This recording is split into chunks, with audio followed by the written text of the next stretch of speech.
Manager होता है, secretary कौन होता है? पिट सेफ्टी कमेटी का सेक्रेटरी कौन होगा? चलो, पिट सेफ्टी कमेटी का सेक्रेटरी कौन होगा? Very good. Pit safety committee का सेक्रेटरी कौन होता है? सेफ्टी ऑफिसर साहब होते हैं। Safety officer. क्या पिट सेफ्टी कमेटी और कमेटी दोनों एक ही है? क्या पिट सेफ्टी कमेटी और कमेटी क्या एक ही चीज है? क्या पिट सेफ्टी कमेटी और कमेटी एक ही चीज है? नहीं। पिट सेफ्टी कमेटी अलग होता है, कमेटी अलग होता है। Pit safety committee unit level पर बनाया गया सुरक्षा कमेटी है जो माइंस का सुरक्षा रिलेटेड काम करती है, और कमेटी अलग होता है। दोनों में बहुत अंतर होता है। ठीक है, चलो अब नेक्स्ट क्वेश्चन पे बात करते हैं। जो हम लोगों का कमेटी होता है, कमेटी में मैनेजमेंट द्वारा कितने पर्सन को, ठीक है, नॉमिनेट किया जाएगा? मैनेजमेंट द्वारा कितने पर्सन को नॉमिनेट किया जाएगा? Very good. कितना लोगों को? 5 लोगों को मैनेजमेंट द्वारा नॉमिनेट किया जाता है। कितने पर्सन ऐसे होते हैं जिनको क्या बोलते हैं, कितने पर्सन ऐसे होते हैं जिनको ट्रेड यूनियन द्वारा मनोनीत किया जाती है? ट्रेड यूनियन कितने लोगों को मनोनीत करती है? Very good. ट्रेड यूनियन द्वारा भी 5 मेंबर होते हैं।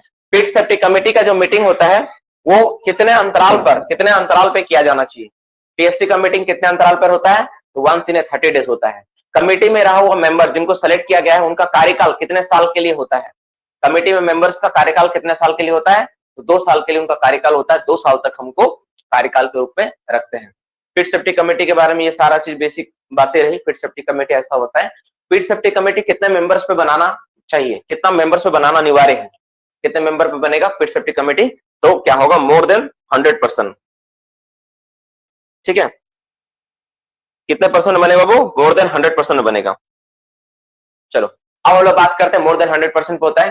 नेक्स्ट क्वेश्चन जो वाटर होता है, ड्रिंकिंग वाटर, नॉर्मली केस में पर पर्सन के हिसाब से कितना ड्रिंकिंग वाटर प्रोवाइड करना है?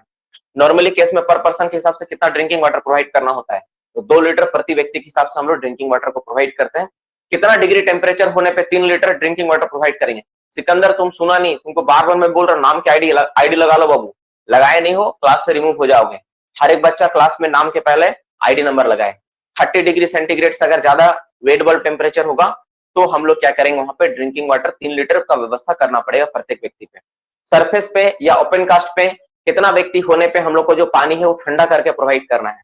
सरफेस पे या ओपन कास्ट में कितना व्यक्ति होने पे हम लोग को पानी ठंडा करके प्रोवाइड करना? तो 100 या 100 से अधिक आदमी हो तो हम लोग पानी को ठंडा करके प्रोवाइड करना होता है। जो फास्टेड स्टेशन होता है, फास्टेड स्टेशन ओपन कास्ट पे कितना आदमी होने पे हम लोग एक फास्टेड स्टेशन का व्यवस्था करेंगे? 50, सिर्फ 50 है और कुछ उसके साथ इंक्लूड है? 50 और पार्ट है 50 या उसका कोई हिस्सा? 50 और हिस्सा मतलब 50 भी हो सकता है, 10 भी हो सकता है, 20 भी हो सकता है। जहां आदमी काम करेगा वहां पे एक फास्टेड स्टेशन होना चाहिए। सिंपल बात यही बोला गया है। फास्टेड स्टेशन का जो इंचार्ज होता है कौन होता है? फास्टेड स्टेशन का इंचार्ज कौन होता है? 60 भी चलेगा। फास्टेड स्टेशन का इंचार्ज कौन होता है? फास्टेड स्टेशन का इंचार्ज कौन होता है? तो इसके लिए कौन होता है? मेडिकल प्रैक्टिशनर हो सकता है, नर्स हो सकती है, ड्रेसर हो सकता है, कंपाउंडर हो सकता है, कोई भी हो सकता है। लेकिन फर्स्टेड रूम का इंचार्ज कौन होता है? फर्स्टेड रूम का इंचार्ज कौन होता है? फर्स्टेड रूम का इंचार्ज कौन होता है? इसके लिए कौन होगा? केवल मेडिकल प्रैक्टिशनर ही चाहिए। मेडिकल प्रैक्टिशनर ही फर्स्टेड रूम को इंचार्ज होता है, वही केवल फर्स्टेड रूम का। कितना पर्सन होने पे फर्स्टेड रूम का इंचार्ज 24 घंटा के लिए उनको बना के रखना पड़ेगा? वो 1-2 बनी 24 घंटा के लिए इंचार्ज बना के रखेंगे। Very good. कितना पर्सन होने पे? कितना? मोर देन 1000 है, 1000 नहीं है। अच्छा से काहे नहीं तुम लोग सुनता है यार। मोर देन 1000 पर्सन होने पे हम लोग क्या करेंगे उनको, ठीक है, उनको 24 घंटा के इंचार्ज के रूप में बनाना पड़ेगा। 1000 व्यक्ति से ज्यादा होने पे हम लोग फर्स्ट रूम में बनाते हैं। अब एक बात बताओ, ठीक है, फर्स्टेड रेस्ट शेल्टर, ठीक है, रेस्ट शेल्टर माइंस का एंट्रांस में बनाना है। कितना व्यक्ति कार्यरत होने पे रेस्ट शेल्टर को माइंस के एंट्रांस में भी प्रोवाइड करते हैं? Very good. कितना व्यक्ति होने पे हम लोग करते हैं? ठीक है, कितना व्यक्ति करते हैं हम लोग? 25 व्यक्ति या उससे ज्यादा हो तो रेस्ट शेल्टर को हम लोग कहां पे बनाते हैं? हम लोग को माइंस का एंट्रांस में प्रोवाइड करना हो तो ये होता है। रेस्ट शेल्टर का फ्लोर एरिया कितना स्क्वायर मीटर का होगा? The floor area of the rest shelter must be, कितना होना चाहिए फ्लोर एरिया? 14 मीटर स्क्वायर का होगा, 14 स्क्वायर मीटर का होगा। ठीक है, ये सारी बातें हो गई, ये मोटा मोटी चीजें रही और ये सारी चीजें रही। और हम लोग का ड्रिंकिंग वाटर का मोटा मोटी था ये। ड्रिंकिंग वाटर से, ठीक है, ड्रिंकिंग वाटर से यूरिनल का डिस्टेंस कितना मीटर होगा? Very good. ड्रिंकिंग वाटर से यूरिनल वगैरह का डिस्टेंस कितना? 6 मीटर होता है। और कैंटीन से कितना दूरी होगा? कैंटीन से कितना मीटर होता है वो? कैंटीन से 15 मीटर होता है। ठीक है, ड्रिंकिंग वाटर से 6 मीटर होता है, कैंटीन से 15 मीटर होता है। ठीक है, कैंटीन जो होती है, कैंटीन कितना व्यक्ति ऑर्डिनरी एम्प्लॉय पे प्रोवाइड करना है? ऑर्डिनरी कितना एम्प्लॉय हो तो कैंटीन को बनाने की व्यवस्था करना है? तो मोर देन 250 व्यक्ति, मोर देन 250 व्यक्ति।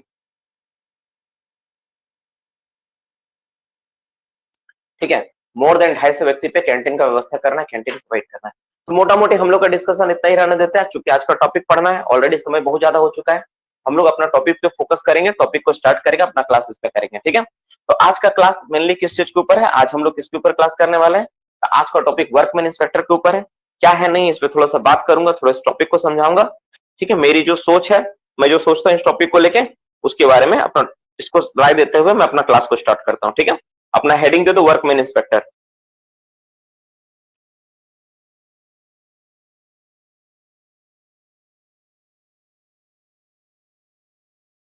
हेडिंग दे दिया आप लोग वर्कमैन इंस्पेक्टर, ठीक है। तो अपना टॉपिक को हम लोग स्टार्ट करते हैं।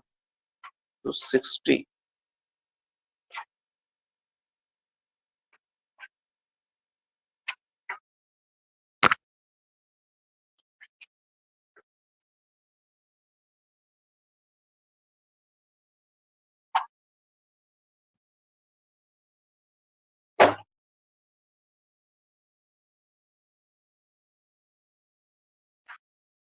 देखो, जैसे हम लोग कल का क्लास में क्या देखे थे बाबू, कल का क्लास में हम लोग पढ़े थे क्या, अपना टॉपिक स्टार्ट करते, ठीक है। अपना टॉपिक स्टार्ट करते। डीजीएमएस का एग्जाम कब है, डीजीएमएस में एक भी नहीं आया था, डीजीएमएस एग्जाम में एक भी नहीं आया था। 353 20 क्वेश्चन, ना कम ना ज्यादा। अच्छा, ठीक है। डीजीएमएस एग्जाम में एक भी नहीं आया था। डीजीएमएस का एग्जाम कब है, 14 दिसंबर। डीजीएमएस के एग्जाम में क्या नहीं आया था, ये सब माइंड सेट माइंड रूल, ऐसा नहीं है, ठीक है। डीजीएमएस का एग्जाम का थोड़ा लेवल अलग होता है, रेगुलेशन को लोग ज्यादा फोकस करते हैं, ठीक है। चलो, अब हम लोग क्या करते हैं, हम लोग अपना टॉपिक पे आगे बढ़ाते हैं, टॉपिक पे स्टार्ट करते हैं। तो आज का टॉपिक क्या है, वर्कमैन इंस्पेक्टर है। देखो, हम लोग जैसा ये बात किए बाबू कि जैसे माइंस में क्या होना चाहिए, कोई भी माइंस जब होता है वहां पे एक यूनिट लेवल पे एक सेफ्टी ऑर्गेनाइजेशन है। सेफ्टी ऑर्गेनाइजेशन जिसका काम क्या है, वो सेफ्टी को देखता है। अब सेफ्टी को अगर और इनहेंस करना है, ठीक है, तो क्यों ना किसी एक ऐसा व्यक्ति को सेलेक्ट किया जाए माइंस में, जो वो डायरेक्ट वो काम करे जो इंस्पेक्टर काम कर रहा है। देखो, दो बात हो रहा है, एक कमेटी होगी, कमेटी क्या करती है, कमेटी सुझाव देती है, रिकमेंडेशन देती है किसी चीज से रिलेटेड, लेकिन जांच पड़ताल जो है प्रॉपर वे में, उसके लिए अगर कोई ऐसा व्यक्ति माइंस में से नियुक्त कर दिया जाए जो ऑन बिहाफ डीजीएमएस के बिहाफ में काम करे, तुम सोचो क्या गजब का कंसेप्ट है।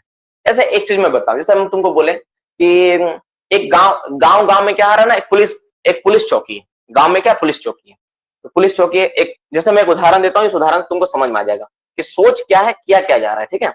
एक अच्छा सा एग्जांपल से मैं समझाऊं, बहुत अच्छा है। मान लो कि एक मेरा पूरा इतना बड़ा, ठीक है, तुम एक इतना बड़ा, तुम जो भी मानना मान लो, जिला ही मान लो, चलो, इसमें बहुत सारा छोटा छोटा गाँव है, ठीक है। या एक तालुका मान लो, इतना बड़ा एक तालुका, इसमें बहुत सारा छोटा छोटा गाँव। अब एक पुलिस स्टेशन तुम बना के रखे हो, एक पुलिस स्टेशन तुम बना के रखो, यहाँ पे समझ में आए कंसेप्ट क्या है। तो एक पुलिस स्टेशन मिला कितना सारे लोग कंट्रोल कर रहे हैं, कितने लोग, इतना सारा गांव को देख रहा है। अब क्या हो रहा है, कभी यहाँ चोरी, कभी यहाँ चोरी, कभी यहाँ एक्सीडेंट, कभी यहाँ कभी यहाँ। अब यही पुलिस वाला सब जगह जाके कंट्रोल कर रहा है, ठीक है। कुछ भी प्रॉब्लम हो रही है, कभी दंगा वहां हो गया, कभी फसाद यहाँ हो गया। तो ऐसा कुछ किया जा सकता है कि हर एक गांव में ही एक एक करके कम से कम एक आदमी को पुलिस में नौकरी दे दिया जाए, जिसका काम होगा केवल उस गांव को देखना स्पेशली। ऐसा किया जा सकता है, ये सोचला जा सकता है। अगर ऐसा कर दे तो फायदा क्या होगा, ऐसा कर दे तो उस व्यक्ति को पर्टिकुलर जिम्मेवारी हो कि वही गांव में जो घटना घट रहा है उसका ही प्रति वो क्या करे, रिस्पॉन्सिबल हो, वो उसको देखे। तो ये सोच के साथ क्या किया गया, उसी तरह जैसे मान लो हम लोग का माइंस है, तो अगर अगर रीजनल इंस्पेक्टर या चीफ इंस्पेक्टर आके माइंस को देखता है हर बार, उनके अंडर में तो बहुत सारा खदान होता है, तो सब जगह जाके देख पाना, सब जगह जांच कर पाना पॉसिबल नहीं होगी। तो क्यों ना उनके जगह पे जो रीजनल इंस्पेक्टर है, आरआई है, इंस्पेक्टर जिनको हम लोग बोल रहे हैं, इंस्पेक्टर के बिहाफ में किसी ऐसा व्यक्ति को इंस्पेक्टर बना के माइंस में रखा जाए जो रेगुलर बेसिस पे जांच करेगा। समझ में? तो उससे क्या होगा, तो उससे हर एक चीज बारीकी से समझ में आई कि इसमें ये चीजें, इसमें ये चीजें। बस यही कंसेप्ट है कि किसी माइंस में एक ऐसा व्यक्ति को नियुक्त किया जाता है जो क्या करता है, on behalf of inspector, inspector के बिहाफ में काम करेगा, इंस्पेक्टर के बिहाफ में। लेकिन सारी शक्तियां उसके पास नहीं होगी, जितना इंस्पेक्टर के पास शक्ति वो नहीं होगी, वो केवल जांच करेगा। इंस्पेक्टर जैसे जांच करता है ना, वैसा उनको जांच किया जाएगा, उनको फैसिलिटी उस तरह से मिलेगा जांच करने के लिए। जो असिस्ट है वो करेगा, किसी भी शिफ्ट में वो जांच कर सकता है, और जांच करके क्या बताएगा, अपना रिपोर्ट सबमिट करेगा, रिपोर्ट में लिखिए क्या क्या। और उसी कॉपी, उसका जो रिपोर्ट बनेगा, उसी रिपोर्ट को पढ़ के डीजीएमएस को पता चलेगा ये सारी समस्याएं, ये सारी चीजें। तो यही सोच को डेवलप करके जो बनाया गया उसको दिया गया नाम वर्कमैन इंस्पेक्टर। देखो नाम क्या है, वर्कमैन, वर्कमैन इंस्पेक्टर। देखो नाम, देखो नाम क्या है, वर्कमैन मतलब कामगार इंस्पेक्टर, यानी कामगार ही कोई इंस्पेक्टर होगा, वही जांच करेगा। सबसे इंटरेस्टिंग बात, इसका खूबसूरती चीज यही है कि एक कामगार इंस्पेक्टर का रोल में रहेगा और वही जांच करेगा। सोचो अब क्या गजब बात है, वो खदान में काम कर रहा है, खुद भी काम कर रहा है, अब उसको पता नहीं चले क्या खराबी नहीं है कि नहीं, तो वो इंस्पेक्टर के रोल में रहेगा और वो कामगार ही जांच करेगा। पहला बात तो समझ में आ गया कि कामगार जांच करता है। अब सवाल ये आता है कि चलो आदमी को बना दिए, अब तुम देखोगे कोई भी कामगार को बनाओगे ना, तो इतना नॉलेज नहीं होता कि इसको इलेक्ट्रिकल, मैकेनिकल और तुम्हारा माइनिंग का नॉलेज हो। इवन इलेक्ट्रिकल के इंस्पेक्टर अलग होते हैं, माइनिंग के इंस्पेक्टर अलग होते हैं और मैकेनिकल के इंस्पेक्टर अलग होते हैं। तो उसी तरह यहां पर भी जब बनाएंगे हम लोग तो 3 इंस्पेक्टर का जरूरत पड़ेगा। एक माइनिंग डिसिप्लिन से होना चाहिए, एक मैकेनिकल डिसिप्लिन से होना चाहिए और एक इलेक्ट्रिकल डिसिप्लिन से होना चाहिए। तो जब भी इंस्पेक्टर रहेगा ना, तो हमेशा याद रखना 3 डिसिप्लिन तीनों से रहना पड़ेगा। एक इंस्पेक्टर माइनिंग से, मैकेनिकल से और इलेक्ट्रिकल डिसिप्लिन से होना चाहिए और वो तीनों का रोल होगा क्या, अपना अपना क्षेत्र में जांच करना। इसका मतलब अगर माइंस में कोई एक्सीडेंट या कोई घटना घटित होता है तो वो वर्कमैन इंस्पेक्टर भी उतना ही रिस्पॉन्सिबल है जितना मैनेजमेंट जिम्मेवारी, क्योंकि उसको ये ड्यूटी दिया गया कि उसके प्रति सचेत करे, कम से कम वो अपना रिपोर्ट बुक में लिखे कि हाँ ये चीज। समझ में क्या बोला मैंने? तो ये सारी चीजें होती है। तो ये कंसेप्ट बेसिक था कि माइंस में अगर पूरा इंस्पेक्टर हर समय आके देख पाना पॉसिबल नहीं है, तो जिस तरह से हर समय एरिया लेवल का टीम जैसे आईएसओ हो गई या फिर आईएसओ हेडक्वार्टर, आईएसओ तुम्हारा क्या बोलते हैं पूरा कोल इंडिया लेवल का जो टीम होती है, वो हर समय आके माइंस का निरीक्षण नहीं कर सकती है। तो उसके लिए क्या गया, उसके लिए पीट में ही पिट सेफ्टी कमेटी बना दिया गया। तो पिट सेफ्टी कमेटी यहाँ पे जांच कर रहा है, तो हर समय इंस्पेक्टर आके हमेशा जांच नहीं कर सकता। तो क्या किया गया, यूनिट लेवल पर ही क्या किया गया, वर्कर से ही एक वर्कमैन इंस्पेक्टर बना दिए। वर्कर को ही सेलेक्ट करके, एम्प्लॉय को ही सेलेक्ट करके इंस्पेक्टर बना दिया, उसका नाम दिएगा वर्कमैन इंस्पेक्टर। तो ये जो हो गया वर्कमैन इंस्पेक्टर, ये तो हम लोग पढ़ चुके हैं। तो सिर्फ वर्कमैन इंस्पेक्टर के बारे में क्या है नहीं, इस पे क्लास होगी, इस पे चर्चा करेंगे। मेन कंसेप्ट यही है कि निरीक्षण अच्छे से होना चाहिए, हर रेगुलर बेसिस पे होना चाहिए, उसको जांच करना है। तो इसके लिए क्या है, वर्कमैन इंस्पेक्टर, ये सारी चीजें। तो अपना टॉपिक को हम लोग सेशन को और आगे बढ़ाते हैं अच्छे से, और इसको हम लोग देखते हैं। तो हेडिंग क्या है आपका, वर्कमैन इंस्पेक्टर, वर्कमैन इंस्पेक्टर।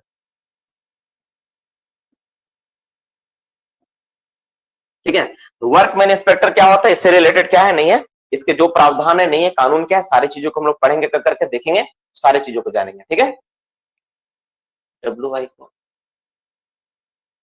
नहीं, कुछ नहीं। चलो, तो अब हम लोग टॉपिक को स्टार्ट करते हैं। आपका जो सवाल रहेगा क्लास के एंड में पूछिएगा, तो ज्यादा बेहतर तरीके से मैं हर एक बात को एक्सप्लेन कर पाऊंगा। ठीक है, अभी हम लोग क्लास को स्टार्ट करते हैं। तो सबसे पहला बात होता है कि कंडीशन क्या है, किस कंडीशन के तहत वर्कमैन इंस्पेक्टर को रखना होता है। ठीक है, कंडीशन क्या है, कंडीशन 1 नंबर पॉइंट क्या, कंडीशन, किस कंडीशन, क्या कंडीशन क्या है, कंडीशन लिख सकते हैं आप। कंडीशन अगर थोड़ा ठीक नहीं लग रहा तो प्रोविजन लिखो, किस प्रोविजन के तहत, किस मापदंड के तहत। ठीक है, क्या प्रोविजन है, क्या जरूरत है, जरूरत नहीं मतलब कितना व्यक्ति पे हमको वर्कमैन इंस्पेक्टर को नियुक्त करना होता है। तो इसका 2 कंडीशन होता है डियर स्टूडेंट्स, 1 नंबर में लिखो, इसका 2 कंडीशन है। कंडीशन नंबर ए में लिखो,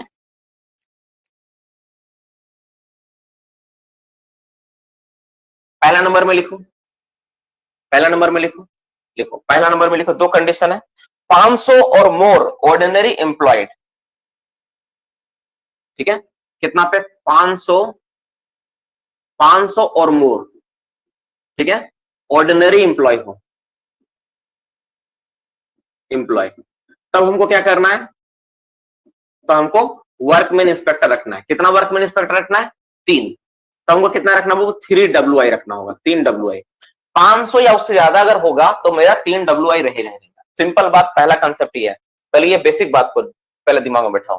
ठीक है, अब इस चीज को थोड़ा सा और, अगर तुम थोड़ा सा अगर तुम बड़ा करके लिखना चाहते हो तो लिख दो अप टू ब्रैकेट में लिख लो अप टू 1500 तक। मतलब 500 और मोर कितना है, अप टू 1500 तक 3 WI चाहिए आपको, 1500 तक 3 आदमी चाहिए। ठीक है, ये तीनों किस डिसिप्लिन से होगा, अब ब्रैकेट में चाहो तो यहां लिख लो तुम, 1 माइनिंग से होगा जो अभी समझाए थे हम, प्लस 1 मैकेनिकल का होगा। अच्छा से देखना, सवाल बहुत इंपॉर्टेंट है, हर एग्जाम में सवाल आता है। एक इलेक्ट्रिकल का होगा, माइनिंग, मैकेनिकल, इलेक्ट्रिकल तीनों डिसिप्लिनरी से एक रहेगा, टोटल 3 WI रहेंगे मेरा, और वो अप टू 1500 तक 3 रहेगा। पॉइंट नंबर बी, ठीक है।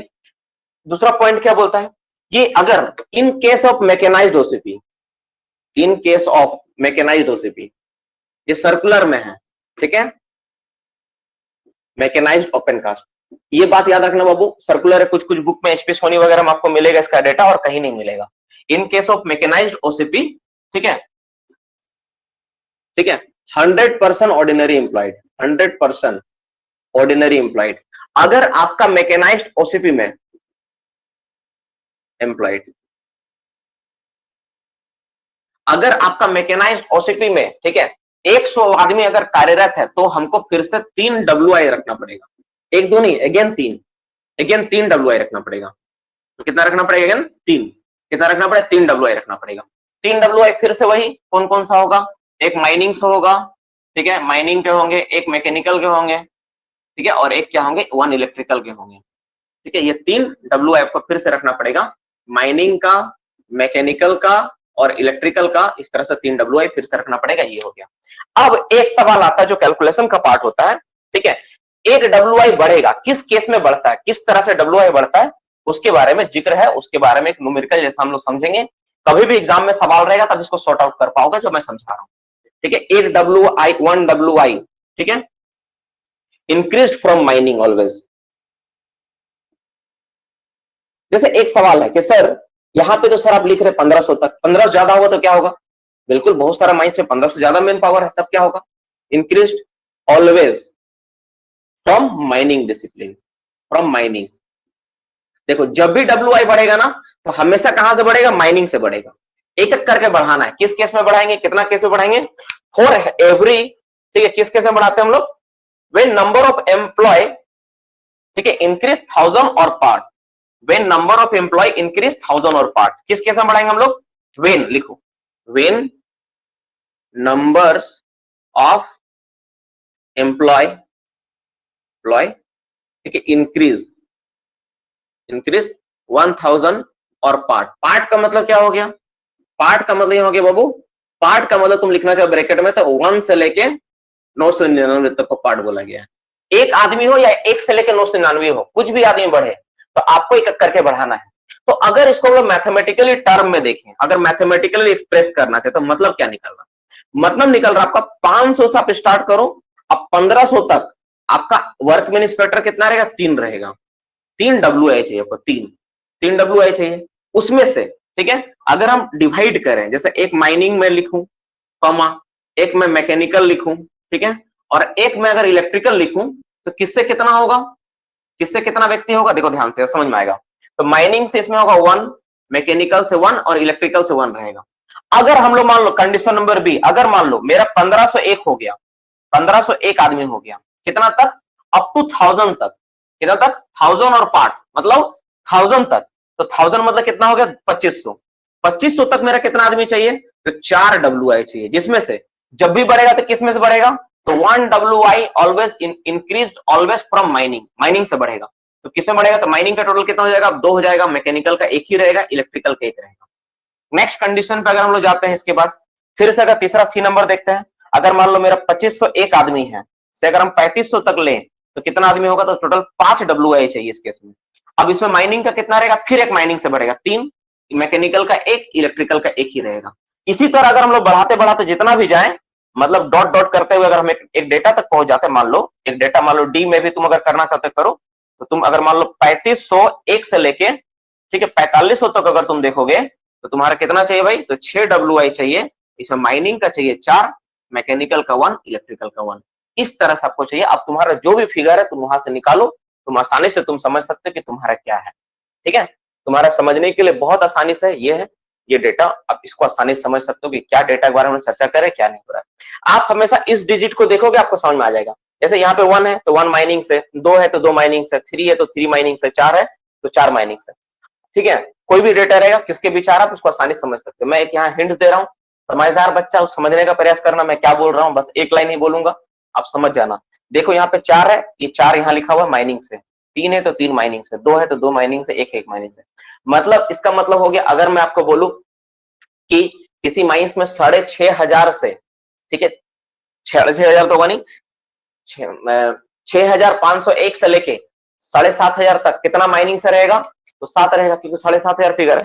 अगर मैं इसी न्यूमेरिकल को अब मैं आगे लिखता हूं, डॉट डॉट करके मैं थोड़ा सा आगे बढ़ा के सिर्फ एक लाइन और मैं बढ़ाता हूं, डायरेक्ट में लिखता हूं। क्या लिखता हूं यहाँ पे, मैं लिखता हूं, देखो 12,001 से लेके कितना लिखता हूं मैं, 13,500, ही ना होगा, 12,001 से लेके 13,500 तक लिखता हूं, कितना चाहिए, तो कितना चाहिए भाई, माइनिंग में कितना चाहिए पहले देखो, तो 13 है, तो यहाँ नंबर कितना बैठेगा, 13, तो 13 इसमें 2 बढ़ा के लिखा गया है, कितना होगा, 15 WA चाहिए। तुम आसानी से इस नंबर को देख के ना यहां निकाल सकते, कितना चाहिए, केवल ये नंबर देखो, तुमको ये वाला पता चल जाएगा। दिख रहा नहीं शायद कुछ लोगों को, देखो मैं दिखा रहा हूं, है ना बाबू, कुछ मत करो, केवल ये नंबर देखो, ये नंबर कितना, 1350 है, तो 13 चाहिए माइनिंग में। देखो यहाँ 4 था ना, तो 4 चाहिए, 3 था तो 3 था, 2 था तो 2 था, 1 है तो 1 है, तो यहाँ अगर 1350 है तो 13 आदमी चाहिए माइनिंग में, और ऑलवेज 2 बढ़ेगा, एक इलेक्ट्रिकल एक मैकेनिकल का, तो 2 जोड़ के यहाँ लिख दो, कितना चाहिए, 15। तो जब कभी रहेगा ना एज ए देखो, हमेशा ना हर चीज को तुम सोचने स्टार्टिंग करो कि कैसे उसको सिंपल बनाया जा सकता है, तो तुम्हारे लिए ना रास्ता बहुत अच्छा निकल कर आएगा। तो कभी एग्जाम में बैठ के कॉपी कलम बैठ के कैलकुलेट करने लगा, तो कैलकुलेट तो हर कोई कर लेगा, कोई हर्ज भी नहीं है, लेकिन इस कंसेप्ट से भी तुम बना सकते हो। जैसे एक उदाहरण मैं देता हूं, और एक उदाहरण से मैं समझाता हूं, ठीक है, इस ये जो बात मैं बोला ना, ये जस्ट आपको पढ़ाते पढ़ाते मेरा दिमाग में आया कि ऐसे सोच सकते हैं हम लोग, ठीक है। अब इसी चीज को एक और दिमाग से कॉन्सेप्ट से मैं समझाने का प्रयास करता हूं आपको, कि मैंने आपको क्या कहा। सपोज मान लो, अच्छा पहले एक बात रुको, फर्स्ट वन थिंग, मैं एक बार रिवीजन करूंगा इस बात को, मुझे लगता है कुछ बच्चों को डाउट है। ऐसे कितने बच्चे हैं, ठीक है, ऐसे कितने बच्चे हैं जिनको मेरी बात में कहीं पर कोई संदेह है, अगर कोई भी डाउट है तुम सिर्फ नंबर बताओ, ए बी, ठीक है, या फिर दो, एक का ए बी या दो में कोई डाउट है, तो संदेह है तो मुझे नंबर लिख के भेजो कि सर ये वाला मुझे समझाइए, मैं समझाऊंगा। कुछ बच्चों का मैसेज आया है, एक बच्चे ने कहा नहीं कोई डाउट ही नहीं है, बी नंबर वाला में नो, बी नंबर वाला हीरालाल रवि का डाउट है, मैं थोड़ा समझा देता हूं। बी वाला में हीरालाल रवि बोल रहा है कि देखो, यदि मान लो मैकेनाइज्ड ओपन कास्ट, मेरा माइंस है ओपन कास्ट है, मैकेनाइज्ड है, तो 100% में देना पड़ेगा, 100 आदमी पर प्रोवाइड करना पड़ेगा, कोई चांस ही नहीं आप रिस्क ले सकते, क्योंकि मैकेनाइज्ड ओपन कास्ट में मशीनरी बड़ा बड़ा होता है, उसमें आपको रखना पड़ेगा, वहां पे हाई लेवल काम होता है, मेन पावर कम है। जितना अंडरग्राउंड माइंस में ना, एक बात सुन लेना, जितना अंडरग्राउंड माइंस में ना पूरा पूरा 3 शिफ्ट मिला के जितना आदमी होता है, ठीक है, उतना आदमी, केवल एक शिफ्ट का आदमी अगर दे दोगे ना, तो वो लॉन्गवल और कंटिन्यूअस माइनर जो तुम्हारा है रूम एंड पिलर मेथड चला देगा।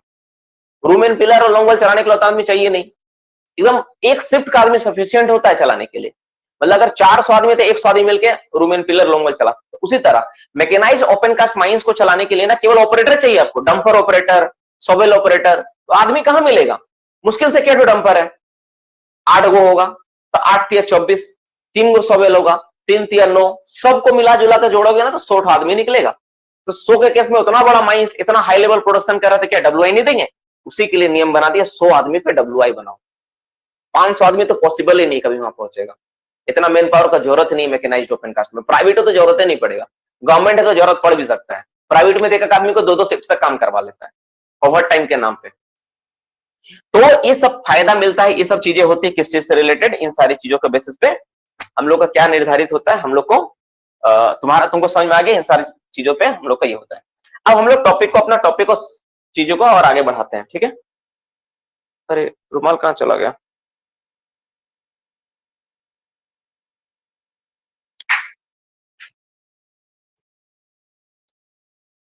ठीक है। तो अपना टॉपिक को थोड़ा सा और आगे बढ़ाते हैं, हम लोग अपना क्लास को और आगे बढ़ाते हैं, ठीक है। अब देखो, अब हम लोगों के बात, मिटाने वाला रुमाल कहाँ चला गया, अब हम लोग अपना सेशन को आगे बढ़ाते हैं। अरे यार, अब जैसे एक सवाल मैं आपसे देता हूं, एक क्वेश्चन देता हूं मैं, सिंपल एक क्वेश्चन देता हूं, मान लो एक माइंड से बोला 900 मेन पावर है, कितना 900, अब बोलो कितना डब्ल्यूआई चाहिए, 900 के लिए कितना डब्ल्यूआई चाहिए, कोई मुझे बता सकता है। तो 900 तुम देखो पहले किसके अंदर आती है, 900 मेन पावर किसके अंदर आता है, तो ये आएगा तुम्हारा 851 से लेके 950 के बीच आएगा, यही ना आएगा भाई, 851 से 950 के बीच आएगा। तो 950 यहाँ पे फिगर कितना 9 है, तो माइनिंग से कितना चाहिए, तो माइनिंग में 9 चाहिए। मैकेनिकल में कितना चाहिए, मैकेनिकल में आपका 1 चाहिए। इलेक्ट्रिकल में कितना चाहिए, इलेक्ट्रिकल में आपका 1 चाहिए। तो टोटल कितना हो गया 11, माइनिंग में कितना चाहिए, जितना फिगर में आएगा उसी को लेना है। क्लियर हुआ कि नहीं, नहीं मैकेनाइज्ड ओपन कास्ट में नहीं बढ़ता।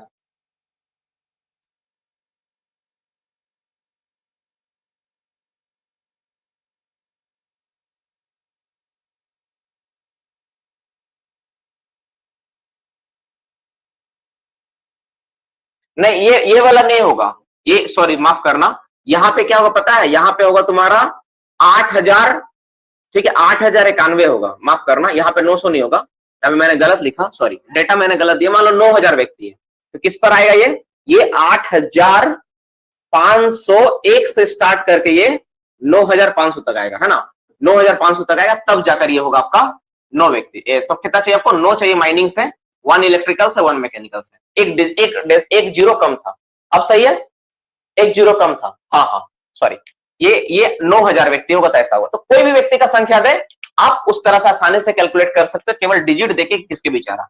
इसी तरह अगर मान लो कभी एग्जाम में आपको पूछ दे कि मान लो किसी माइंस में कितना व्यक्ति है, तो 5,200 व्यक्ति है, तब कितना चाहिए, तो 5,200 व्यक्ति तो किसके बीच आएगा, तो ये 4,501 से स्टार्ट करके कितना तक रहेगा, 5,500 तक होगा, ये ना होगा भाई, ये ना होगा। तो यहाँ पे कितना नंबर है 5, तो माइनिंग से कितना चाहिए, माइनिंग से कितना चाहिए, 5 चाहिए, ठीक है, इलेक्ट्रिकल में कितना चाहिए, 1 चाहिए, मैकेनिकल में कितना चाहिए, 1 चाहिए, टोटल कितना हो गया 7। देखो जो जिसके अंदर वो आएगा ना वो फिगर आपको लेना है हमेशा। क्लियर हुआ कि नहीं बोलो, कुछ फायदा मिला जो आप करते हो, कैलकुलेशन करने से फायदा कुछ हुआ कि नहीं हुआ।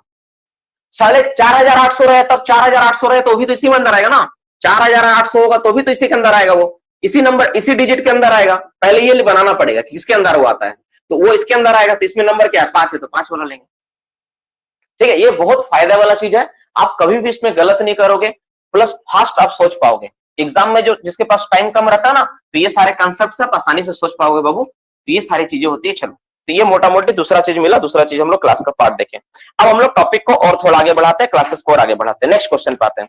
अब अगर मान लो कि वर्कमैन इंस्पेक्टर हम लोग बनाए, ठीक है, तो किसी को वर्कमैन इंस्पेक्टर बना देंगे क्या, उसके लिए कुछ क्वालिफिकेशन तो चाहिए होगा ना भाई। तो वर्कमैन इंस्पेक्टर बनने के लिए क्या क्वालिफिकेशन चाहिए, ठीक है, क्वालिफिकेशन कितना पढ़ा लिखा होना चाहिए, मतलब आपको अगर बनना है तो आपको कितना पढ़ाई करना पड़ेगा, क्वालिफिकेशन फॉर WI। अगर आपको WI बनना है बाबू तो कितना क्वालिफिकेशन, कितना पढ़ा लिखा होना चाहिए आपके लिए, ये मायने रखती है। तो पहला एक है ए नंबर इसमें, अगर आप माइनिंग से बनना चाहते हो, अगर आप माइनिंग डिसिप्लिन से हो तो क्या होना चाहिए, आपके पास ओवरमैन सर्टिफिकेट होना चाहिए। आपके पास अगर ओवरमैन सर्टिफिकेट होगा ना तो आप बन सकते हो, ठीक है। पॉइंट नंबर बी, अगर आप मैकेनिकल के हो, कितना पढ़ा लिखा होना चाहिए आपके पास फोरमैन का सर्टिफिकेट होना चाहिए, फोरमैन का सर्टिफिकेट। फोरमैन का अगर सर्टिफिकेट हो तो आप बन सकते हो, मैकेनिकल फोरमैन उसको बोलते हैं हम लोग, बन सकते हैं। और अगर आप इलेक्ट्रिकल से बनना चाहते हो कि हमको इलेक्ट्रिकल से बनना है, तो क्या आपके पास होना चाहिए, तो आपके पास होना चाहिए इलेक्ट्रिकल सुपरवाइजर सर्टिफिकेट। क्या होना चाहिए, इलेक्ट्रिकल सुपरवाइजर सर्टिफिकेट।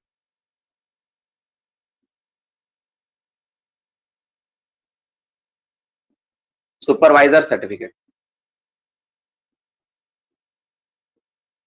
ठीक है, ये होना चाहिए। तो मोटा मोटी ये सारा चीजें, ये सर्टिफिकेट होना चाहिए। इसके अलावा तो क्या सिर्फ सर्टिफिकेट होने से आप बन जाओगे, तो एक्सपीरियंस का जरूरत नहीं है, नहीं, एक्सपीरियंस भी नीड, एक्सपीरियंस भी आपको होना चाहिए, एक्सपीरियंस रिक्वायर्ड। आपको कितना एक्सपीरियंस होना चाहिए, आपको टोटल माइंस में कितना एक्सपीरियंस होना चाहिए। तो जब भी आप काम करोगे तो टोटल आपके पास जो एक्सपीरियंस होगा वो कितना होगा, टोटल एक्सपीरियंस जो आपको चाहिए, टोटल एक्सपीरियंस आपको चाहिए 5 ईयर, ठीक है,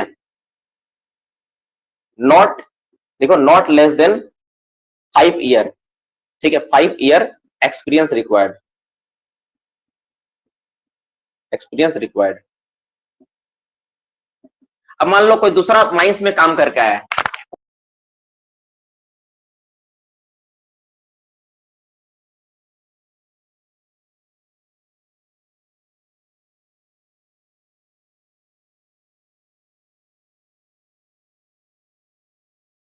उस माइंस के बारे में उसको पता ही नहीं रहेगा, तो 5 साल वाला चलेगा नहीं, तो उसी माइंस को 2 साल कम से कम चाहिए, ठीक है।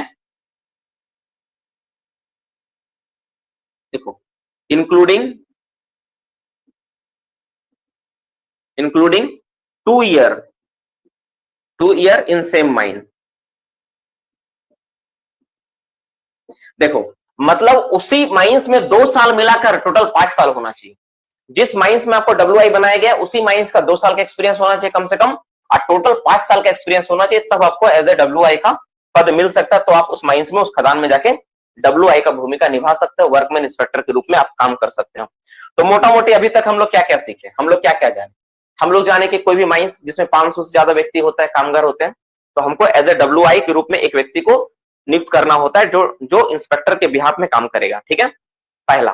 दूसरा बात हम लोग जाने कि जो WI होता है वो हर 1000 और पार्ट पे एक एक करके बढ़ता है, और ये 3 WI हमेशा रखना है, एक इलेक्ट्रिकल से, एक मैकेनिकल से और एक माइनिंग से। जो भी 1000 और पार्ट पे WI बढ़ेगा वो हमेशा माइनिंग से बढ़ेगा, इलेक्ट्रिकल और मैकेनिकल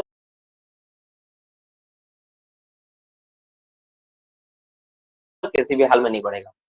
दूसरा बात हम लोग देखें, ओपन कास्ट अगर है, मैकेनाइज्ड ओपन कास्ट है, तो 100 व्यक्ति पर हमको 3 WI को नियुक्त करना पड़ेगा। तीसरा बात हम लोग देख लिए। नेक्स्ट देखें क्या क्वालिफिकेशन चाहिए WI बनने के लिए, तो हमेशा जो क्वालिफिकेशन है वो माइनिंग के लिए ओवरमैन का सर्टिफिकेट, मैकेनिकल का मैकेनिकल फोरमैन सर्टिफिकेट और इलेक्ट्रिकल के लिए इलेक्ट्रिकल सुपरवाइजर सर्टिफिकेट होना चाहिए। तो कोई व्यक्ति उस पद पर जा सकता है, WI बनने के लिए वो हो सकता है, लेकिन इसके साथ उसका एक्सपीरियंस होना चाहिए। क्या एक्सपीरियंस होना चाहिए, तो कम से कम 5 साल का एक्सपीरियंस होना चाहिए। यहाँ पे आप नॉट लेस देन को मिनिमम भी लिख सकते हैं, minimum 5 year experience required including 2 year same mines. उसी माइंस में 2 साल होना चाहिए। ऐसा नहीं कि 5 साल दूसरा माइंस से काम करके आया और इस माइंस पे आके आप बना दिए, नहीं चलेगा। उस माइंस में कम से कम 2 साल का एक्सपीरियंस होना चाहिए, तो ही आप किसी व्यक्ति को एज ए WI के रूप में आप नियुक्त कर सकते हो, नहीं तो आपको नहीं नियुक्त करना होगा।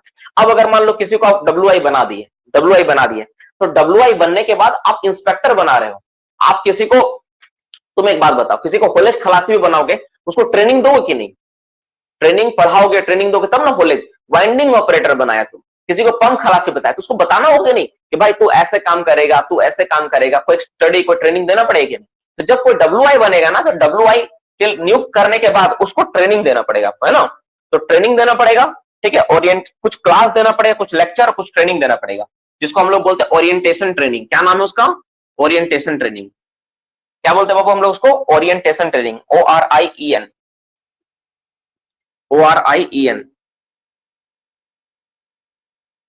Orientation training. नॉर्मली जो ट्रेनिंग होता है ना, हेडक्वार्टर लेवल पे होता है, ठीक है। ट्रेनिंग हेडक्वार्टर जहां होता है ना, जैसे हम लोग का हेडक्वार्टर CCL का रांची में है, तो रांची में जाके ट्रेनिंग होता है, ऐसा नहीं होता है। तो ये जो ट्रेनिंग होता है 2 बेसिस पे होता है। ट्रेनिंग जो होगा ना, लेक्चर क्लास होता है एंड डेमोन्स्ट्रेशन होता है। लेक्चर और डेमोन्स्ट्रेशन मतलब तुमको करके समझाएगा, जैसे जैसे मान लो कि जांच करना है तो तुमको जांच करके दिखाएगा, उसमें समझाया जाएगा, ठीक है ना। हर एक चीज को क्या होगा, समझाया जाएगा। लेक्चर होता है, डेमोन्स्ट्रेशन होता है। तो इसमें जो होता है ना, टोटल 30 लेक्चर एंड डेमोन्स्ट्रेशन होता है। कितना होता है टोटल, कितना ट्रेनिंग मिलता है, टोटल ट्रेनिंग का कोर्स कितना होता है? तो ये जो ट्रेनिंग होता है इसमें टोटल 30 लेक्चर, लेक्चर मतलब क्लास, एंड डेमोन्स्ट्रेशन, डेमोन्स्ट्रेशन देना होता है। टोटल 30 लेक्चर और डेमोन्स्ट्रेशन होता है, ठीक है। डेमोन्स्ट्रेशन होता है ऑफ मिनिमम 2 आवर, जो कम से कम 2-2 घंटा का होना चाहिए। ऐसा नहीं कि 5 मिनट डेमोन्स्ट्रेशन दिया, हाँ देखो ऐसा ऐसा है बोल के चला गया, नहीं। 2-2 घंटा करके 30 गो लेक्चर और डेमोन्स्ट्रेशन देना होगा किसी को भी WI बनाना है तो। अब सवाल है कि जो डेमोन्स्ट्रेशन और लेक्चर है, ये किस, इसका सिलेबस कुछ होगा कि नहीं? बिल्कुल सिलेबस होगा। तो जो इसका सिलेबस होगा, ठीक है, जो सिलेबस होगा, ठीक है, on basis of syllabus decided by CI, on basis, किस बेसिस पे दिया जाएगा? ऑन बेसिस ऑफ सिलेबस, ठीक है, डिसाइडेड बाय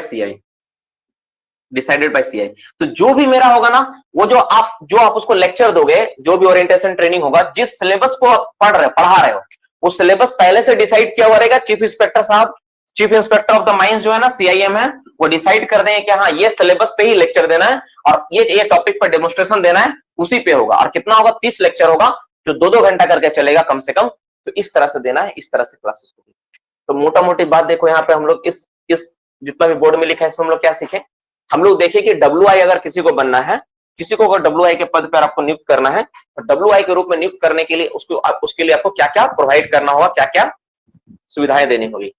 अगर किसी भी व्यक्ति को, हम लोग यहाँ पे क्या सीख रहे हैं, क्या देख रहे हैं, हम लोग यहाँ पे देख रहे हैं क्या, कि अगर किसी व्यक्ति को WI के रूप में नियुक्त करना है, किसी को WI बनाना है, तो उस केस में हमको क्या क्या सुविधाएं प्रोवाइड करनी है, क्या क्या चीजें उनके पास होनी चाहिए, क्या क्या रिक्वायरमेंट।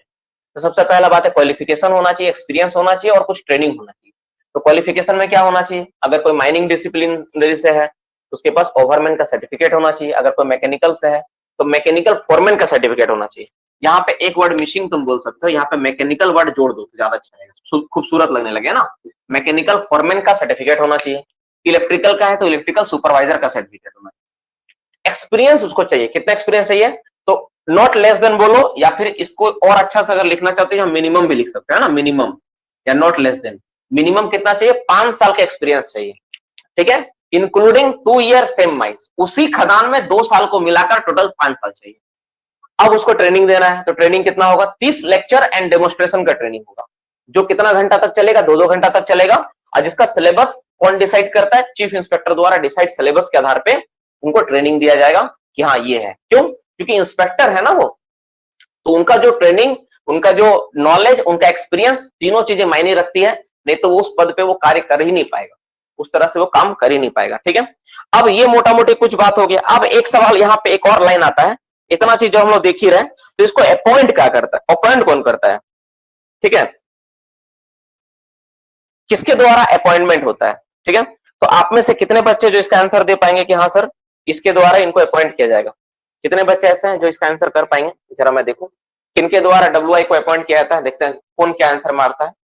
सीआईएम करेगा ना, आरआई करेगा ना, क्या करेगा, वही तो मैं जानना चाहता हूँ ना, आप लोग का नॉलेज क्या है, क्या आप सोचते हो इसके बारे में, वही तो बात है ना, वही मैं देखना चाह रहा हूँ आपके नॉलेज में क्या है, मैंने इतना पढ़ा है, आपको क्या लगता है कौन होना चाहिए, ठीक है। देखो तो यहां पर बच्चों को दिमाग में जो जा रहा होगा, 90% बच्चों को ब्रेन में ही जा रहा होगा,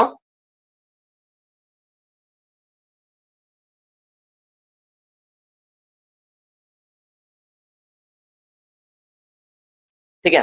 तो अपॉइंट कौन करता है, ठीक है, अपॉइंट कौन करता है, देखो इसके बारे में थोड़ा सा लिख लो, अपॉइंटेड बाय, किसके द्वारा अपॉइंटेड होगा, 6 नंबर पॉइंट, ठीक है, इसको मैं मिटा देता हूं, 6 नंबर पॉइंट लिखो, ठीक है, 6 नंबर पॉइंट अपॉइंटेड बाय क्या होगा, लिखो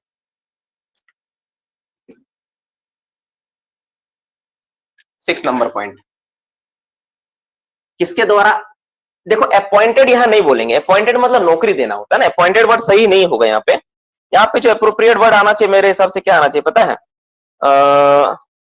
अच्छा यहाँ कहां चला गया, ठीक है, for the mine manager shall designated by, ठीक है, डेजिग्नेट उसको पद दिया गया ना, अपॉइंटेड क्या है, लिखो डेजिग्नेटेड, DSIGNETED है ना, डेजिग्नेटेड, डेजिग्नेटेड, डेजिग्नेटेड, ठीक है,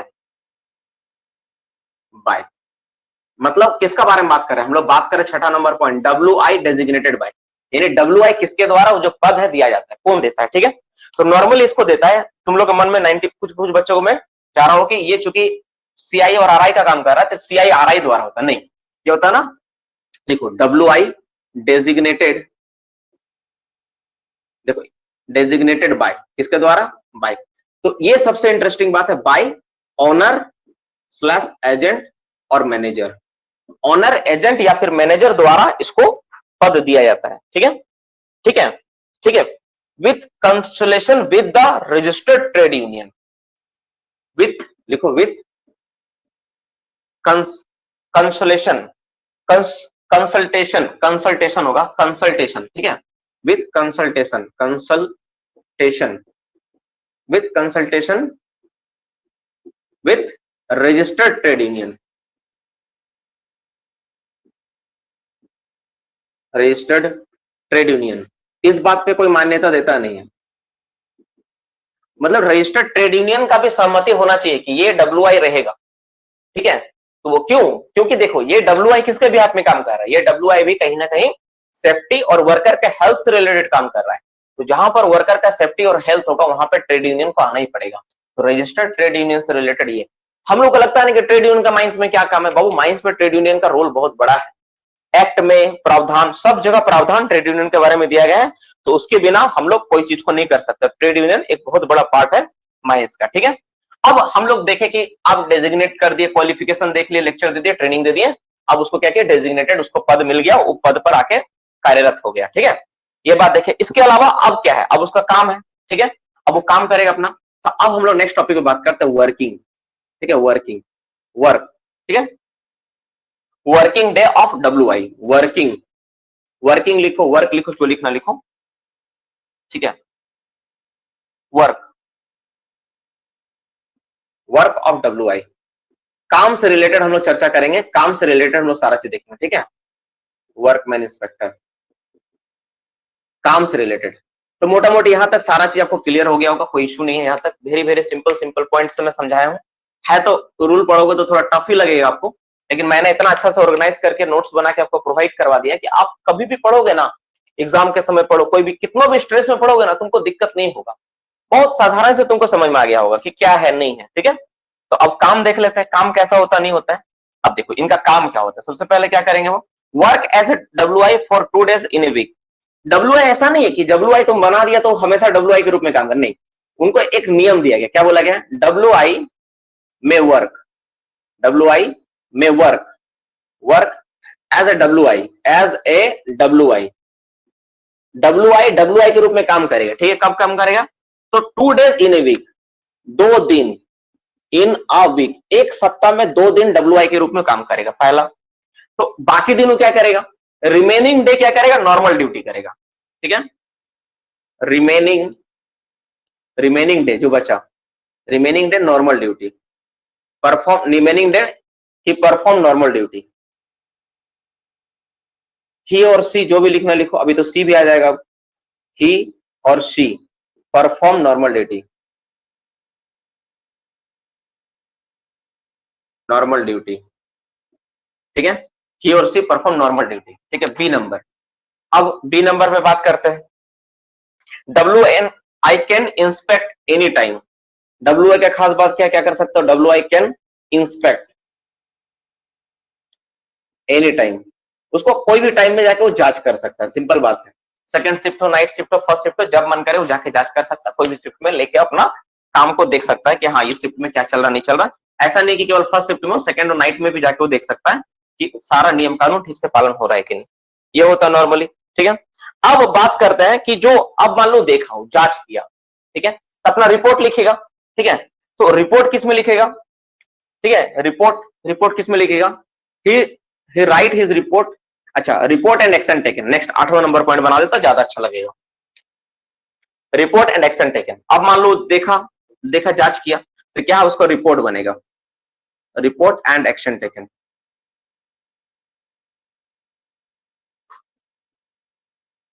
जो वो काम किया, जो वो देखा, ठीक है, उसका रिपोर्ट किस में लिखेगा, A number, he write his report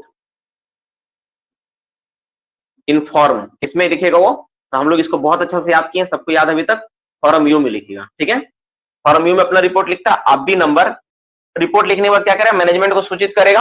अब मैनेजमेंट क्या करेगा, ठीक है, 15 डेज के अंदर क्या करेगा, उसमें एक्शन लेगा। द मैनेजमेंट, ठीक है, टेक एक्शन, द मैनेजमेंट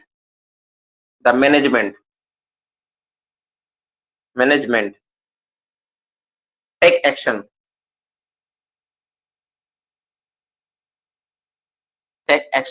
कितना दिन में, ठीक है, within 15 days, within 15 days, 15 days of WI report, of WI। तो WI जो रिपोर्ट लिख रहा है उसके ऊपर मैनेजमेंट कितना दिन के अंदर वो रिपोर्ट लेगा, कितना दिन के अंदर वो क्या करेगा, वो तुम्हारा एक्शन लेगा। तो 15 दिन के अंदर वो एक्शन लेगा, 15 दिन के अंदर उनको एक्शन ले लेना चाहिए कि हाँ ये आप रिपोर्ट लिखे, तो इस रिपोर्ट के ऊपर हम ये कार्रवाई की, ये सारा चीज हुआ है। ठीक है, ये मोटा मोटी हो गया। The workman should record the report of the forum you, workman inspector, are registered and the date and copy record action report of the workman।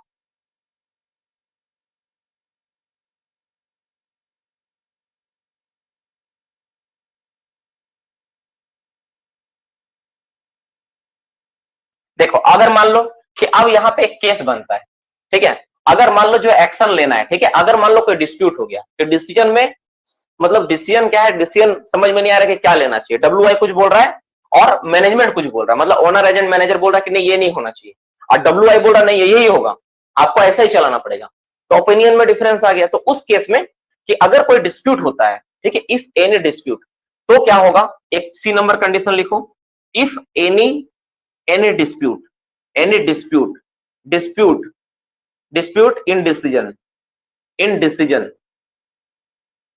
ठीक है, ऐसा जनरली नहीं होता है, क्योंकि वर्कर ही है ना, तो आसानी से मान लेते हैं, जो मैनेजमेंट बोलता है ना उसका बात सुन लेता है, सारे WI का ही होता है। तो अगर कोई डिस्प्यूट हो डिसीजन में, तो उस केस में क्या होगा, अगर डिस्प्यूट हो देन क्या होगा, manage the owner, then owner, agent और मैनेजर सेंड, ठीक है, सेंड रिपोर्ट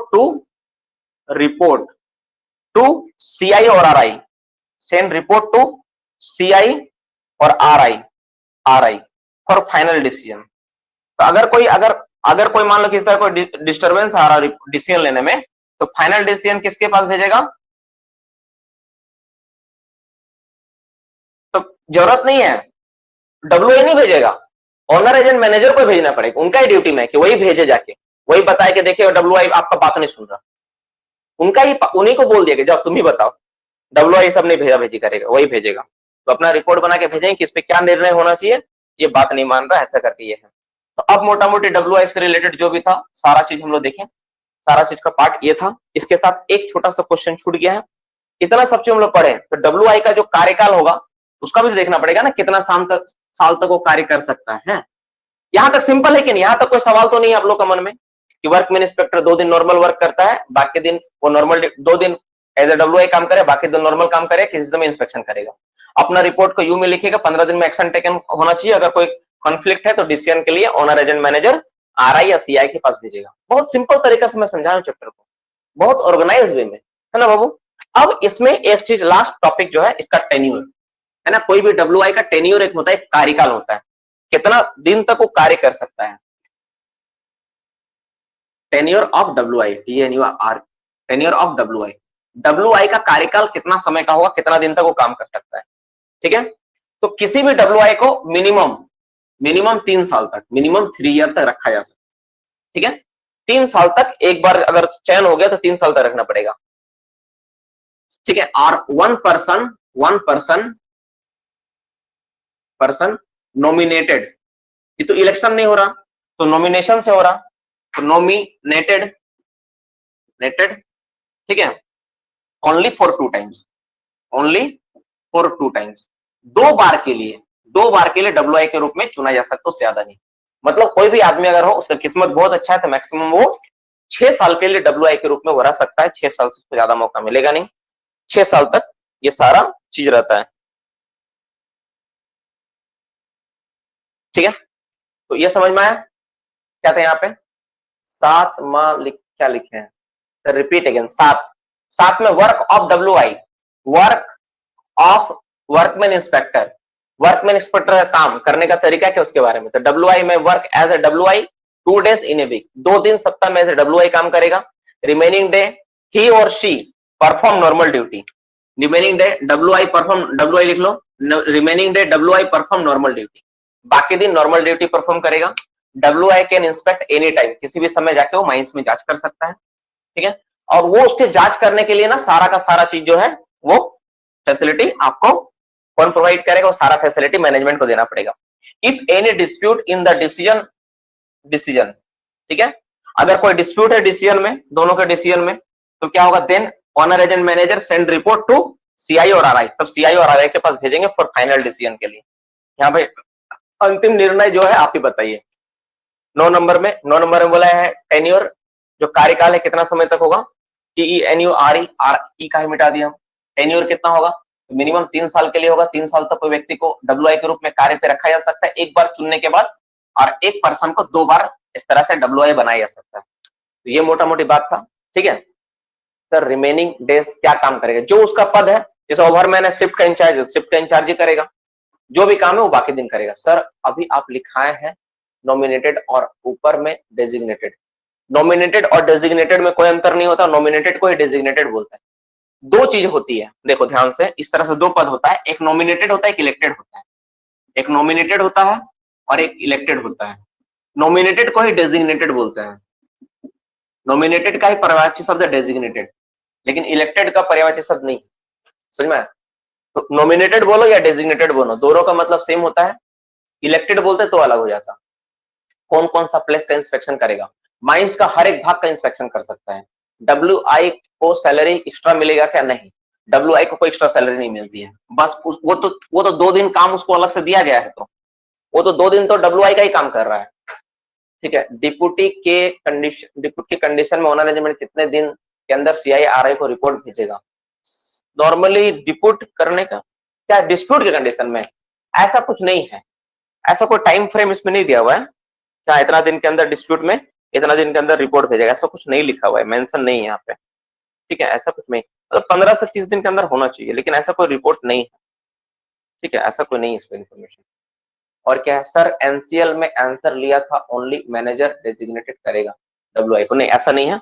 रूल में जब तुम पढ़ोगे, रूल का 29 में जब पढ़ोगे इसमें साफ साफ लिखा हुआ है कि डब्ल्यूआई जो होगा वो 29 का आप यू पढ़ोगे तो उसमें आपको साफ साफ मिल जाएगा, यू नहीं होगा क्यू, क्यू पढ़ोगे इसमें साफ साफ लिखा है ओनर एजेंट और मैनेजर होगा, ठीक है।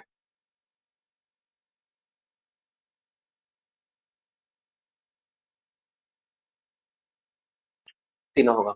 और क्या है सर, एनसीएल में लिया तो हो गया। अच्छा तुम बोले थे कि सर अगर डिस्प्यूट हो तो कितना दिन में रिपोर्ट करेगा, ऐसा कोई कहीं पे लिखा हुआ है क्या? नहीं लिखा हुआ है, टाइम फ्रेम नहीं दिया हुआ है,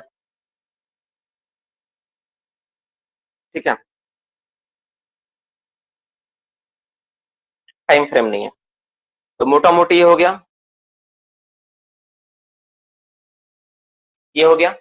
तो डब्ल्यूआई बनने के लिए कैसे बनेगा तो तुमको बताया, तो डब्ल्यूआई बनने के लिए तुमको क्या करना होगा, तुमके पास ओवरमैन सर्टिफिकेट होना चाहिए, 5 साल का एक्सपीरियंस होना चाहिए, यही सब चाहिए, बस इतना रहेगा। तुम बोलोगे सर हमको बनाना है, जिस माइंस में रहोगे 2 साल उसमें रहना चाहिए कम से कम, तो बन जाओगे। Designated means the fix post, but nominated means उसको नॉमिनेट किए हैं बट पोस्ट मिला नहीं। डेजिग्नेटेड मतलब फिक्स पोस्ट, नॉमिनेटेड किए हैं नहीं, ऐसा नहीं होता है, ऐसा नहीं होता है। डेजिग्नेटेड और नॉमिनेटेड का मीनिंग सेम होता है। डेजिग्नेटेड डेजिग्नेटेड मतलब ऐसा नहीं कि उसको परमानेंट बैठा दिए, ऐसा नहीं। यहाँ पे जो डेजिग्नेटेड वर्ड लिखा गया है या नॉमिनेटेड जो भी लिखा गया है कि उसको वो पद दिया गया है काम करने के लिए, जितना उसका कार्यकाल उतना दिन ना कोई करेगा। 3 साल है तो 3 साल किया, वो 2 साल रहेगा तो 2 साल करेगा, तो वो डेजिग्नेटेड हो या नॉमिनेटेड हो। नॉमिनेटेड मतलब नाम दिया गया सिलेक्शन के तौर पर, डेजिग्नेटेड मतलब पद दिया गया, बस यही अंतर है, ठीक है। उस डेजिग्नेटेड में हमेशा एक पद के साथ होता है, एक पद होता है, एक पद होता है, इसलिए डेजिग्नेटेड लिखा जा रहा। नाम सिर्फ दे रहे हैं तो उसको नॉमिनेटेड कहेंगे। जैसे कैसे समझा, जैसे मान लो कि एक वर्कर है, ठीक है, उसको तुम पिट सेफ्टी कमेटी का मेंबर बनाए तो नॉमिनेटेड हुआ, क्यों? क्योंकि उसको कोई पद नहीं मिल रहा अलग से, उसको सिर्फ कमेटी का मेंबर, एक मेंबर है वो। लेकिन उसी में अगर उसको सेक्रेटरी का पद दे दोगे तो उसको डेजिग्नेटेड बोलोगे, सेक्रेटरी के पद के रूप में डेजिग्नेट किया गया इसको। अगर किसी को पद देते हैं तो उसको डेजिग्नेटेड बोलते हैं उसी को। जैसे ओवरमैन को तुम पद दिए, क्या चीज का, वर्कमैन इंस्पेक्टर का, तो डेजिग्नेटेड हो गया, समझ में है, तो वो नॉमिनेटेड है, लेकिन उसको डेजिग्नेटेड स्पेशली इसलिए बोला जा रहा है क्योंकि उसको एक पद दिए, ये अंतर है बेसिकली। हाँ क्या है, एक नंबर का एक बार समझा दीजिए। एक नंबर में दिया हुआ 500, कहाँ एक नंबर है, 500 से ज्यादा व्यक्ति होने पर हम लोग डब्ल्यूआई को रखेंगे, यही लिखा हुआ है, और नेता लोग तो सेटिंग। तो ये मोटा मोटी बात है बाबू, ठीक है सर। अगर किसी रिटायरमेंट हो जाता है और दूसरा ओवरमैन के पास सर्टिफिकेट कम हो तो क्या करेंगे? वैसा कंडीशन नहीं होता माइंस में, लगभग पूरा था, उतना तुमको सोचने का जरूरत नहीं है, वो सब ऊपर का बात है। सर भाई रजनीश जा सकते हैं नंबर इस वन, हाँ भाई चलो ये हो गया। अगर 1 से लेके 499 तक हो तो डब्ल्यूआई का जरूरत नहीं। आर्यन कुमार सर अगर 1 से 400 वर्कर है तो कितना डब्ल्यूआई होगा? 499 तक अंडरग्राउंड के केस में डब्ल्यूआई नहीं चाहिए, 500 या उससे अधिक व्यक्ति हो तो ही डब्ल्यूआई चाहिए, ठीक है। 499 तक छूट है, सिंपल बात है, 499 तक छूट है। तो मोटा मोटी देखो, हम लोग के माइंस में 3 है, सही है, हम लोग के माइंस में 3 है। चलो तो अब मोटा मोटी जो बात है बाबू, आपको पूरा का पूरा क्लास जो आज उद्देश्य था डब्ल्यूआई पढ़ाना सब समझ में आया? बस एक बार यस और नो में रिप्लाई दे दो। कल आप लोग का एग्जाम है, जो भी पढ़ाया गया टिल नाउ, सारा का सारा चैप्टर, सारा का सारा टॉपिक रहेगा, सब चीज यही सारा रहेगा, ठीक है। सारा का सारा चीज मैं क्लास में करूंगा और ये सारी रहेगी। कुछ बात मैं समझाना चाहता हूँ, लास्ट क्लास का आखिरी बात देखो, कभी भी याद रखना, कछुआ और खरगोश का रेस में ना हमेशा कछुआ जीतता है। Slow but study, study continue, study करना बहुत जरूरी है, ये बात दिमाग में बैठा के रखना। कभी भी तुम सोचोगे ना कि एग्जाम के समय आएगा 3 महीना में तुम हुड़ के पढ़ लेंगे हो जाएगा, वो बेवकूफी वाला सोच, कॉम्पिटिटिव जॉब नहीं निकलेगा। आप जॉब ले सकते, आप कोई एग्जाम क्रैक कर सकते हो, माइनिंग सर्वर क्रैक कर सकते हो, ओवरमैन कर सकते हो, सेकंड क्लास पास हो जाओगे, फर्स्ट क्लास तक पास हो जाओगे आप 3 महीना पढ़ के। लेकिन आप चाहोगे कि हम जॉब ले लेंगे, वो पॉसिबल नहीं है, क्योंकि जॉब के लिए आपको मिनिमम टारगेट 90% स्कोर का रखना पड़ेगा। किसी भी जॉब में जाओगे तो 90% आपका स्कोर होना चाहिए। अगर क्वेश्चन एवरेज तक है तो, क्वेश्चन बहुत टफ है तो ठीक है 80-85 तक चलेगा, लेकिन 90% आपको टारगेट रखना पड़ेगा। 90% मेरा स्कोर आए तो ही उसमें कुछ उम्मीद दिखता है। 90% के लिए ना हर किताब का हर एक कोना से अच्छे से वाकिफ होना चाहिए। आपको हर एक किताब का हर एक पॉइंट, हर एक बात अच्छे से समझना चाहिए, अच्छे से लिखा होना चाहिए। अब आप रूल जो बुक है 1955 का, एक सलाह मैं देता हूँ, रूल एक बुक है 1955 का, इसका कोई भी टॉपिक उठा के पढ़ो। वर्क में जो मैंने पढ़ाया है, मैंने क्या पढ़ाया है, मैंने WI पढ़ा दिया, मैंने फर्स्ट एड पढ़ा दिया। क्लास में क्या क्या हो गया, WI हो गया, फर्स्ट एड हो गया, फर्स्ट एड रूम हो गया, आउटफिट हो गया, तुम्हारा ड्रिंकिंग वाटर के ऊपर हो गया, कैंटीन के बारे में हो गया, शेल्टर के बारे में हो गया, बहुत सारा पॉइंट्स हो गया, बहुत सारा चीज कवर अप करवा दी। आप उसमें से उठा के कोई भी चीज पढ़ो, तुमको बहुत मजा आएगा, तुमको लगेगा कि बहुत आराम से हम सीख गए हर एक चीज को। तुम फॉर्म निकाल के पढ़ो, जो पढ़ना है तुम पढ़ो, तुमको मजा लगेगा। और क्लास से अगर पहले तुम कभी पढ़ लिए तो तुमको यही चीज तो बहुत प्रेशर लगता। देखो टफ कुछ नहीं है बाबू, कोई भी चीज टफ नहीं होता। माइंस एक्ट भी ना इतना आसान है ना, इतना आसान है ना, कुछ करने की बात नहीं। टफ इसलिए कि जब तक समझे नहीं, जिस दिन तुम समझ जाओगे ना, एक्ट 1952 का जो एक्ट हम लोग का दिया हुआ है, ये जो एक्ट है ना 1952, अगर जिस दिन तुमको समझ में आ गया ना चीज तो है क्या, तुमको लगे यार ये तो इतना आसान, बस समझने का फेरा है ना। क्लास को अच्छे से करो, बहुत इंटरेस्टिंग है, हर एक पॉइंट हर एक जगह, ठीक है। सिर्फ जुड़ के रहो, यही मैं बोलूंगा। एक बात और क्लास के माध्यम से समझाऊंगा, अगर आपका कोई फ्रेंड, अगर कोई दोस्त क्लास अगर ज्वाइन करना चाहता है, अगर वो चाहता है कि सर हम पुराना जो फी था 10 अक्टूबर तक, ठीक है, उसी फीस में हम क्लास ज्वाइन करें। जैसे आप लोग में से नया बच्चा 799 रुपीज में ज्वाइन किया है ना, registration fee plus monthly fee मिला के 799।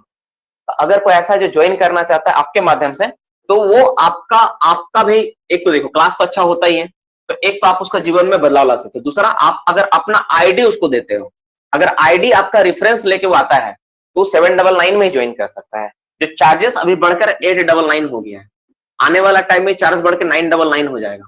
लेकिन अगर वो कोई आपका आईडी नंबर यूज करता है कि सर ये आईडी है, ये रेफरेंस है, मेरा दोस्त मेरा भाई क्लास कर रहा है यहाँ पे, तो सर मुझे भी उसके रेफरेंस में मैं आया हूँ, आपका रेफरेंस में अगर आता है तो 799 रुपीज में एडमिशन लेके क्लास को ज्वाइन कर सकता है, ठीक है। तो ये आपके लिए सुविधा है कि आपका भी नाम होगा कि हाँ मेरे माध्यम से कोई बच्चा क्लास ज्वाइन किया, अगर वो आईडी लेकर आता है तो। ये देखो क्लासेस बहुत सुंदर है, कोशिश करो अगर कुछ नया बच्चे आके जुड़ते हैं तो, क्योंकि हमको पुराना बच्चा जो क्लास नहीं करता उसको क्लास से निकालना होता है।